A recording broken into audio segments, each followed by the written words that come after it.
আসমা আজিজ, স্বনির্ভর বিষয়ক সম্পাদক, মহিলা দল কেন্দ্রীয় কমিটি।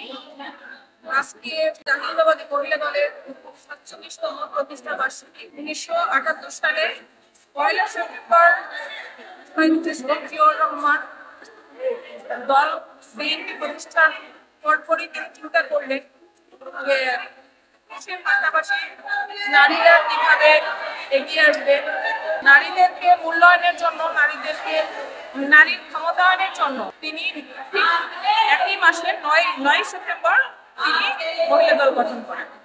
তো এর থেকে বোঝা যায় যে আমাদের শহীদ প্রেসিডেন্ট জিয়াউর রহমান দলের প্রতিষ্ঠাতা, জেড ফোর্সের মহানায়ক, তিনি নারীদেরকে কতটুকু অগ্রাধিকার দিয়েছেন। নারীর ক্ষমতায়নের জন্য নারীরা এগিয়ে যাচ্ছে।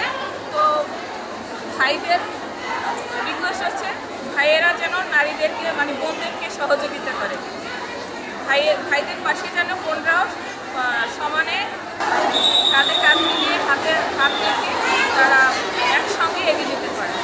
মানুষের প্রাণ শহীদ প্রেসিডেন্ট জিয়াউর রহমান, যিনি না থাকলে আজকে আমাদের এই মহিলা দল সৃষ্টি হতো না এবং বহুদলীয় গণতন্ত্রের সৃষ্টি হতো না।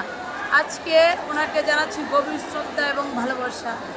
আর বাংলাদেশের ৩বার প্রধানমন্ত্রী এবং খালেদা জিয়া, যিনি স্বৈরাচার আন্দোলনের ৯০-এর স্বৈরাচারকে ধূলিসাৎ করে বাংলাদেশের গণতন্ত্রকে পুনরুদ্ধার করেছিলেন, তিনিকে জানাচ্ছি সকলের পক্ষ থেকে আন্তরিক শুভেচ্ছা এবং অভিনন্দন।